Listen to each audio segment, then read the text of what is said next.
नमस्कार मित्रों। एक बार माता लक्ष्मी चीन सागर में भगवान विष्णु के पैर दबा रही थी, तो पैर दबाते दबाते माता लक्ष्मी ने भगवान विष्णु से कहा। हे प्रभु, आज मेरे मन में 3 प्रश्न उठ रहे हैं। यदि इन 3 प्रश्नों के उत्तर देकर आप मुझे संतुष्ट करेंगे, तो मेरे मन को बहुत शांति मिलेगी। तब भगवान विष्णु कहते हैं कि देवी, आखिर तुम्हारे मन में कौन से 3 प्रश्न है? तो माता लक्ष्मी कहती है, हे प्रभु, वह कौन सी स्त्री होती है जिसके भाग्य में संतान का सुख नहीं होता है?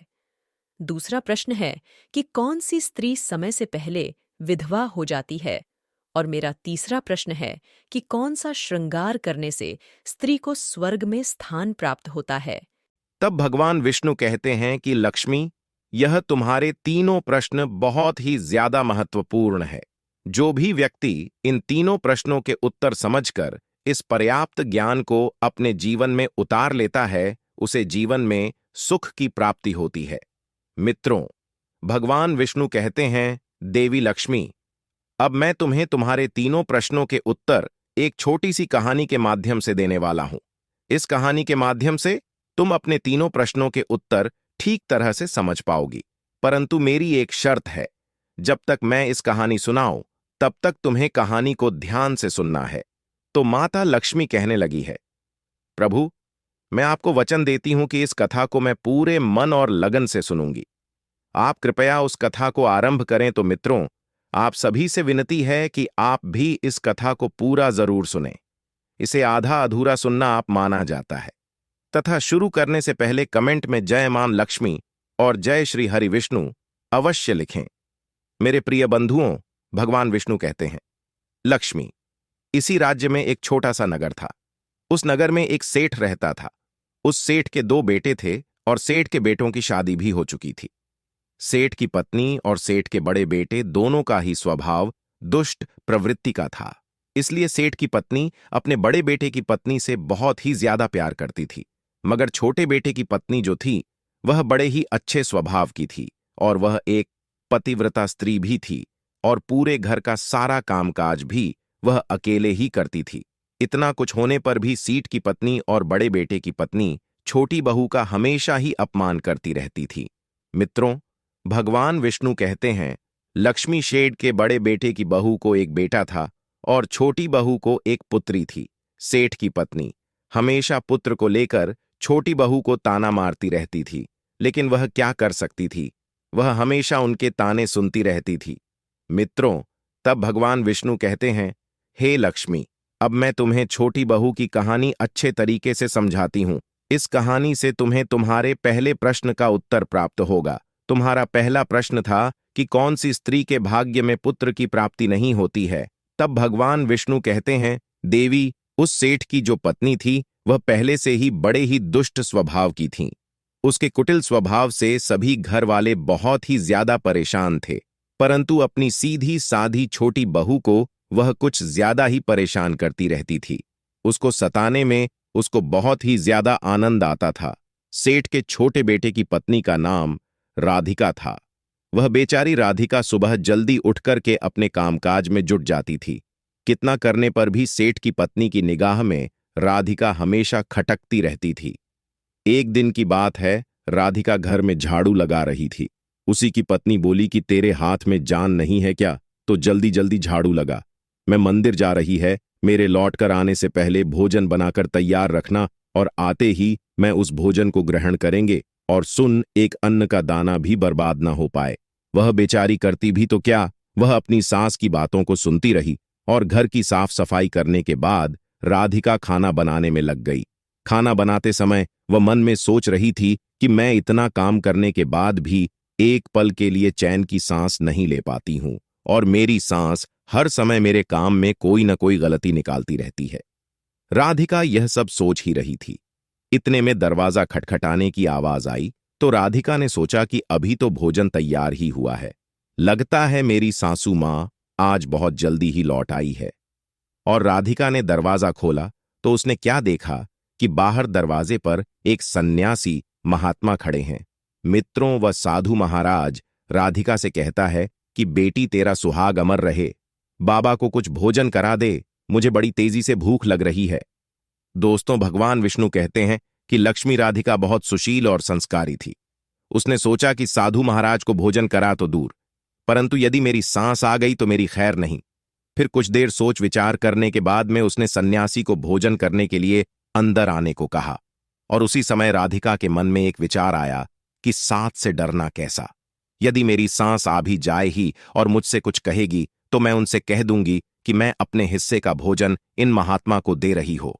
तब भगवान विष्णु कहते हैं, लक्ष्मी फिर ऐसा सोचकर कि राधिका साधु को अंदर ले गई और अतिथि धर्म का पालन करते हुए उस साधु को भोजन कराने लगी।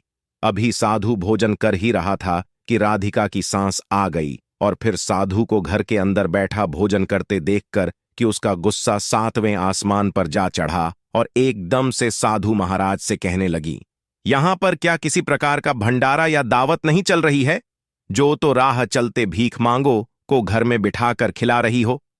राधिका ने अपनी सांस को रोकने की बहुत कोशिश की, परंतु उस दुष्ट स्त्री ने सन्यासी को धक्के मारकर घर से बाहर निकाल दिया और उसका खाना उठाकर कि फेंक दिया। अब उसका क्रोध राधिका टूटा और कहने लगी, अरे दुष्ट औरत, मैंने तुझे कहा था कि अन्य का एक दाना भी बर्बाद नहीं होना चाहिए, लेकिन तूने क्या किया? उसे भीख मांगने वाले को इतना सारा भोजन दे दिया। मित्रों, भगवान विष्णु कहते हैं, लक्ष्मी राधिका डरते हुए बोली, मैं सन्यासी को अपने हिस्से का भोजन दिया है, इसमें आखिर इतना गुस्सा होने की क्या बात है? द्वार पर आए अतिथियों को कभी खाली हाथ नहीं भेजते हैं, ऐसा शास्त्र में कहा गया है। भगवान विष्णु कहते हैं, इस प्रकार काफी देर तक सास बहू की तकरार चलती रही। अंत में उस कुटिल सास ने राधिका को भी धक्के मार करके घर से निकाल दिया। अब वह बेचारी रोती हुई घर का दरवाजा पिटती रह गई थी, परंतु उसकी सांस पत्थर जैसी बन गई थी। उसका दिल नहीं पसीजा और उसके पास में एक ही रास्ता बचा था कि वह अपने मायके चली जाए। दोस्तों, भगवान विष्णु कहते हैं, है लक्ष्मी। इस प्रकार राधिका दुखी होकर कि अपने मायके के लिए निकल गई और बीच रास्ते में एक घना जंगल भी पड़ता था। राधिका भूख प्यास से तड़पती हुई अपने मायके के लिए चली जा रही थी। तभी अचानक जोरों से बादल गरजे और मूसलाधार बारिश शुरू हो और भगवान विष्णु कहते हैं, बारिश से बचने के लिए राधिका ने एक पेड़ की शरण ली, लेकिन वर्षा को इतना तेज था, बचना मुश्किल हो गया था और उसी पेड़ की जड़ में एक खुद बना था। राधिका यह सोचकर उसमें घुस गई कि बारिश रुकने के बाद में वह बाहर निकल आएगी और जब तक वर्षा हो रही है वह खो धन के अंदर बारिश से अपनी सुरक्षा कर सकती है। दोस्तों, भगवान विष्णु कहते हैं, लक्ष्मी जब राधिका उस पेड़ की खोज में घुसी तो उस खोदन के अंदर उसे एक साधु मिले। फिर संत ने कहा, बेटी रोना बंद करो। मुझे मालूम है कि तुम्हारे घर वाले तुम्हारा अनादर इसलिए करते हैं कि वह दुष्ट प्रवृत्ति और ताना इसलिए मारते हैं कि तुम्हारी जेठानी को पुत्र की प्राप्ति हो गई है और तुम्हें अभी तक पुत्र की प्राप्ति नहीं हुई है। इसलिए तुम चिंता मत करो, मैं तुम्हें एक पर्ची देता हूं। इस पर्ची में जो उपाय लिखा है उसे पूरी निष्ठा से करना और फिर तुम्हें एक गुणवान पुत्र प्राप्त होगा। और इस प्रकार वह संत महात्मा परिचय देकर वहां से अंतर्ध्यान हो गए। उधर जब वर्षा बंद हो गई तो राधिका को ढूंढता हुआ उसका पति वहां पर पहुंच गया और फिर राधिका मायके न जाकर इस जंगल में एक कुटिया बनाकर रहने लगी। दोस्तों, भगवान विष्णु कहते हैं, है लक्ष्मी। एक दिन की बात है, राधिका को पुत्र का ख्याल आया और सोचने लगी कि यह मेरे पास में भी एक पुत्र होता तो ससुराल में मेरी भी बहुत इज्जत होती।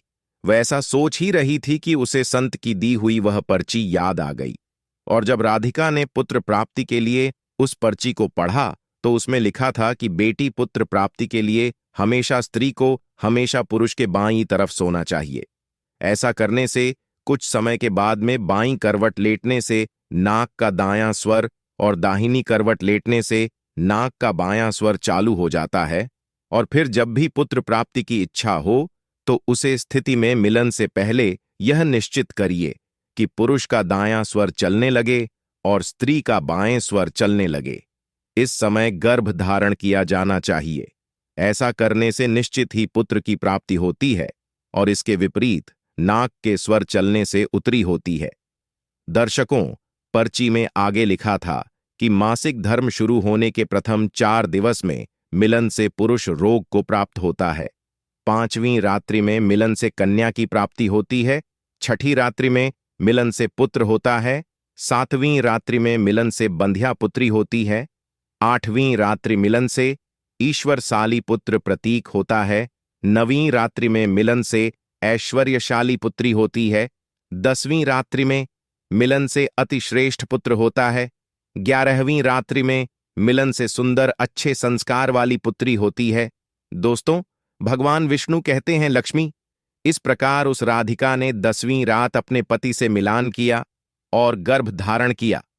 अब सुबह स्नान आदि क्रिया से निवृत्त होकर कि पूजा पाठ करके राधिका का पति लकड़ी काटने चला गया। उसके पति के जाने के बाद तूफान आ गया। अब राधिका की झोपड़ी तूफान में उड़ गई और भारी बारिश होने लगी। और फिर राधिका बारिश से बचने के लिए एक पेड़ पर एक पता लिखती है। यह पता इस खुद का था। इस फोन में राधिका बारिश से बचने के लिए पहले छुप गई थी और राधिका ने पेड़ के ऊपर पता इसलिए लिखा था कि जब उसका पति वापस आए तो पेड़ पर लिखा हुआ पता पढ़कर कि उसी खोदने के पास आ जाए। दोस्तों, भगवान विष्णु कहते हैं, है लक्ष्मी, उधर राधिका उस उत्खनन में जाकर छुप जाती है जो खुद एक पेड़ की जड़ में बना हुआ था। उस पेड़ के पास में 2 राक्षसी का निवास स्थान था।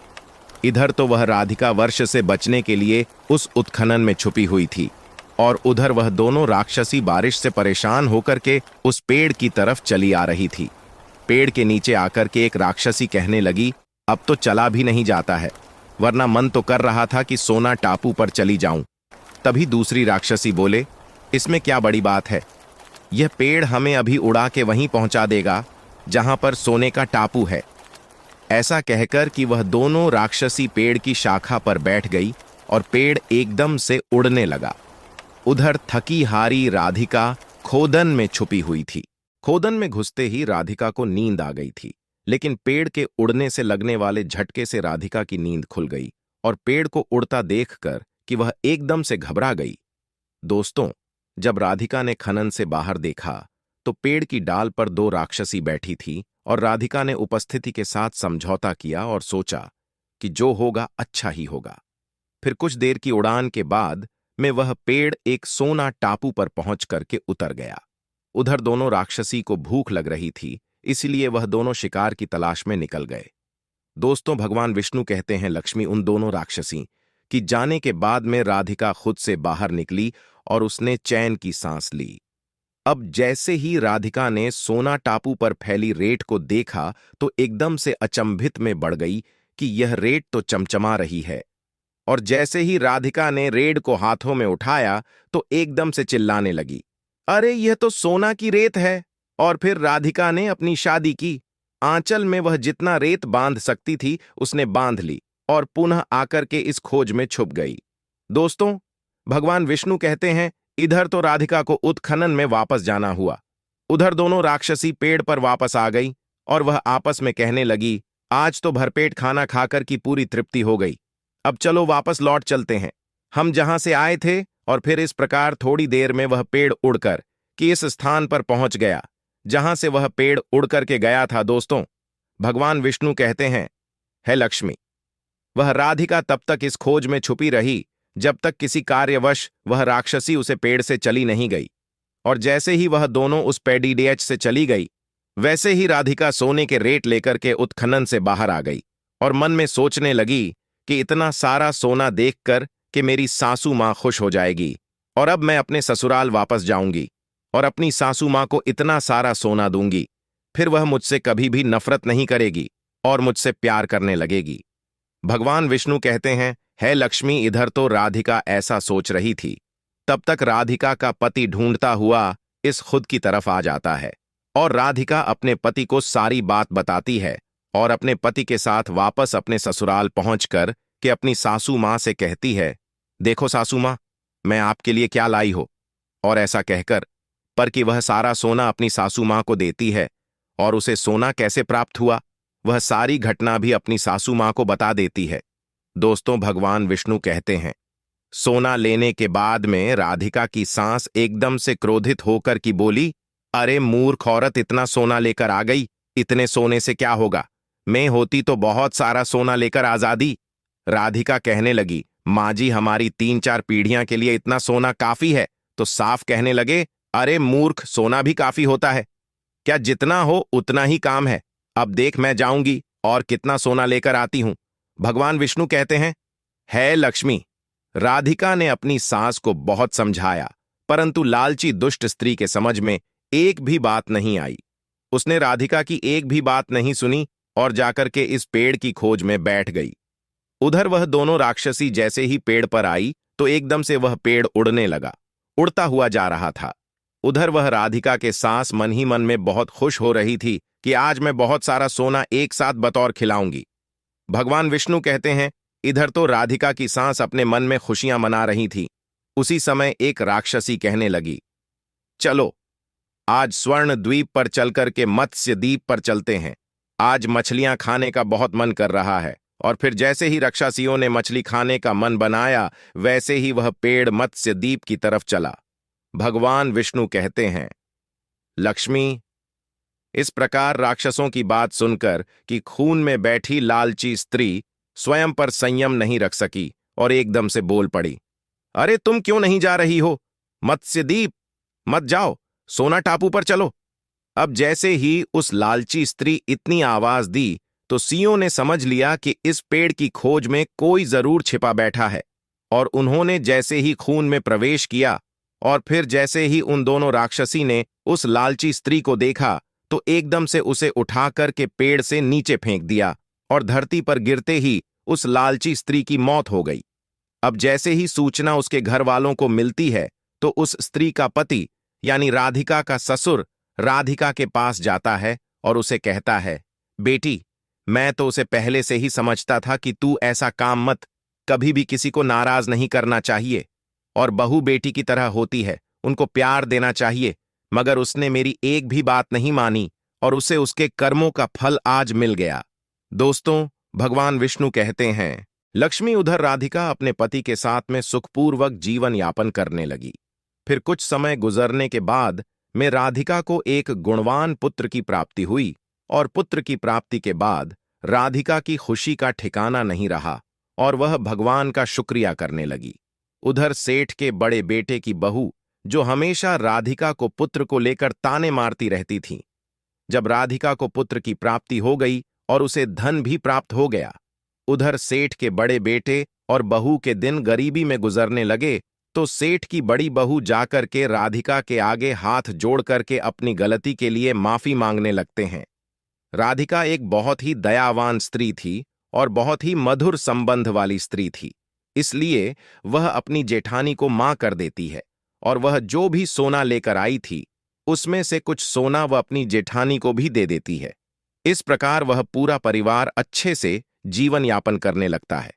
भगवान विष्णु कहते हैं, लक्ष्मी, इस प्रकार जब समय धीरे धीरे सुखपूर्वक व्यतीत होने लगा तो सेठ की बड़ी बहू का जो पुत्र था वह अवगुण था, इसलिए सारा धन अवगुणों में बर्बाद कर दिया, और राधिका को जो पुत्र हुआ था वह बहुत ही गुणवान था। वह अपने जीवन में इतना आगे बढ़ा कि उसने अपनी माँ बाप का नाम रोशन कर दिया, और फिर जब राधिका और उसकी जेठानी का जीवन समाप्त हुआ तो राधिका को स्वर्ग की प्राप्ति हुई और उसकी जेठानी को नर्क में स्थान मिला। भगवान विष्णु कहते हैं, लक्ष्मी, तुम्हारा पहला प्रश्न था कि कौन सी स्त्री के भाग्य में पुत्र नहीं होता, तो समझ लो, संत के द्वारा दिए गए पर्चे के विपरीत जो कार्य करते हैं उनके भाग्य में पुत्र योग्य नहीं होता। लक्ष्मी, तुम्हारा दूसरा प्रश्न था कि कौन सा गहना पहनने से स्त्री या पुरुष की दर्दनाक मौत होती है, तो समझ लो वह है लालच रूपी गहना जो सीट की पत्नी ने पहना था और खूब सारा सोना लाने के लालच में घुस गई और राक्षसों द्वारा नीचे फेंक दिए जाने के कारण सीट की पत्नी की दर्दनाक मौत हो गई। लालच रूपी गहना कभी नहीं पहनना चाहिए। लक्ष्मी, अब तुम्हारा तीसरा प्रश्न था कि कौन सा श्रृंगार करने से स्त्री को स्वर्ग में स्थान मिलता है, तो वह चरित्र रूपी श्रृंगार है। चरित्रवान और पतिव्रता स्त्री सेठ की छोटी बहू राधिका की तरह स्वर्ग में जाती है, इसलिए हर विवाहित स्त्री को पतिव्रता और चरित्रवान होना चाहिए। मित्रों, आपको यह कहानी कैसी लगी? कृपया हमें कमेंट में जरूर बताएं।